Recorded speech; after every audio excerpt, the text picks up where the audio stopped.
What's up YouTube, Thrift Hunter here with this week's garage sale and estate sale finds. These are the pickups I've got from the past couple of weeks. I've really cut back on how often I'm going to sales because I've been just really busy with other stuff, but I managed to get just a couple of things to show you. I figured I'd save up my finds so that I could do one video with a bunch of stuff. So this is what I've got. It's not a whole lot, but some pretty cool little things that I just want to show you guys, and a couple of things that I don't know about that I just kind of want to get your guys' opinion on. So it's mostly jewelry again. One piece that I got was this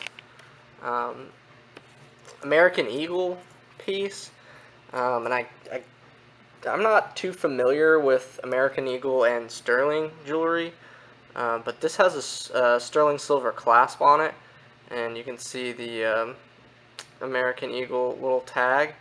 I always get worried when I see this pendant. I've actually got a couple of these, and most of the time they're junk, so I just have a hard time believing that this piece is silver, and this piece as well, I don't know.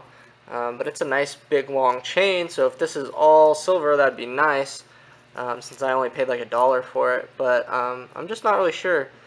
I'm not really sure if just the clasp is silver, which is possible, or if, you know, one of the chains and one of the pendants is silver, or if the whole thing's silver.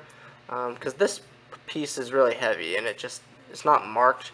Usually if this was sterling, it'd be marked on this piece, especially being as heavy as it is. So let me know what you guys think about the American Eagle stuff. I'm not too familiar.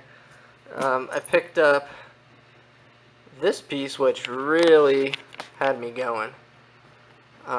I really thought this was something good, and then the reason being is it's got this trombone style clasp, which is usually, you know, pretty old jewelry, and then it's got the open backed stones. The pearl looks pretty nice. There's nice detail to the leaves here. I took this to a jeweler because I just really wasn't sure, you know. I tested it for gold, didn't test as gold. You know, I tested it for platinum, and I thought maybe it could be platinum or something like that. Took it to the jeweler. They said it's nothing.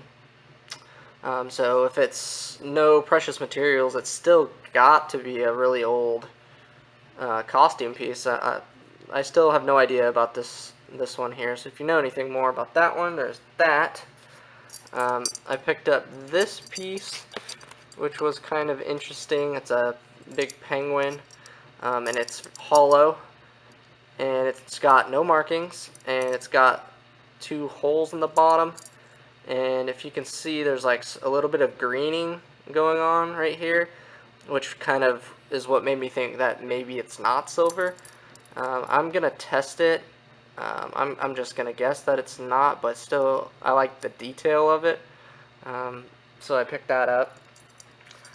I picked up one of these perfume pendants, just like a little flask basically that has doesn't have the little daub stick or whatever, the little piece that comes on there to get the perfume out, so this is more of a pour out kind of thing, but that's $9.25 from Taxco. Got it for a few bucks. I got that stuff with these bolo ties, and of course I saw these pretty much right away, and just asked how much, and so it was $50 for the penguin, the perfume, and the American Eagle piece. So she was asking $60, I got her down to $50, which was, you know, still more than I wanted to pay, but this piece I think is the nicest one, and it's marked sterling, and it's got a name on it. It says Spencer. These two don't have markings, but, you know, they're obviously silver. I figure maybe, you know, 50 to 60 for this one, and maybe 30 a piece for these ones. Prices on bolo ties are kind of all over. It's missing like 1 or 2 of the end pieces, so that kind of hurts, but I thought that was a fair enough deal for all that stuff. Let me save that for last. The next thing I saw this at a sale. and it was a box of rocks for 10 bucks, and I'm like, okay, I like minerals and stuff, so I definitely had no problem with that.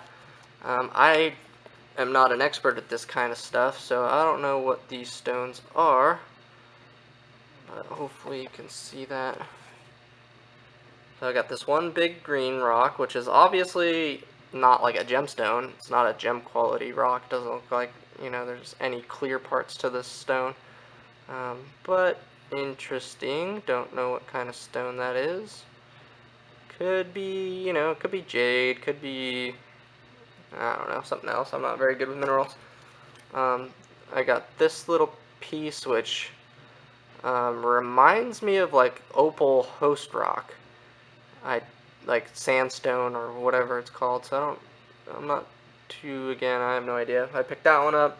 Not the reason why I bought the lot, but here's another green chunk. No idea what it is. Again, nothing too crazy. This one's a little bit nicer. It's been polished. I'm pretty sure, I forget, is this azurite or something like that, where it's got the blue and the green? I think that's what it's called. Still not an expensive piece. You know, so far I'm going, well, where's my 10 bucks going?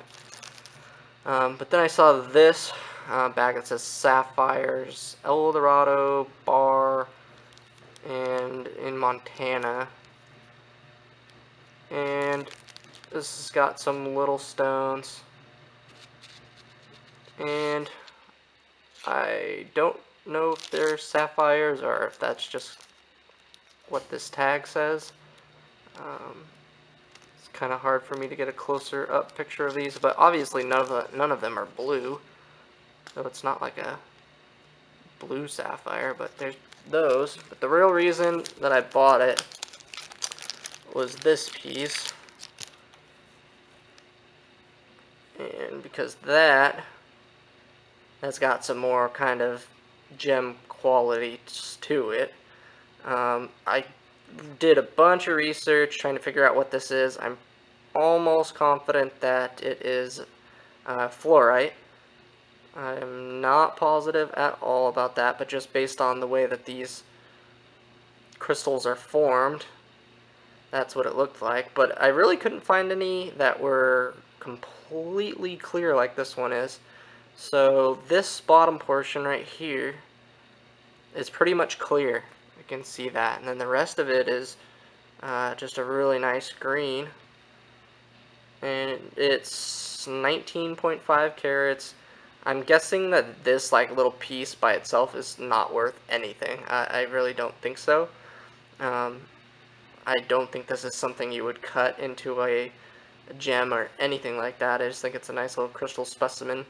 I think you can find these in big rocks, and this is just like a little piece of one, but let me know what you think, if you think that's anything else other than, you know, just a nice little crystal. But that's why I bought the lot.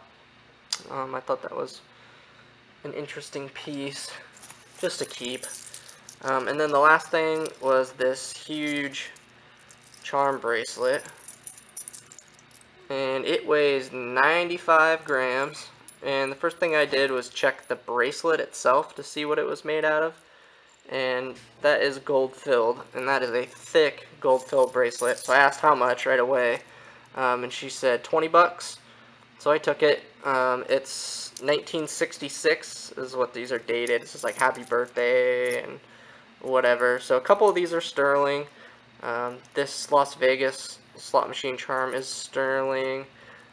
This little piece was kind of interesting. It's a little movable charm. And then this like New York City thing. Let's see. There's like a cap and gown. This one's sterling. This one's gold filled. And one of them on here, this one, is marked 10 carat. So that's everything I got this week. If you like this video, please leave a thumbs up, comment, and subscribe. Thanks for watching.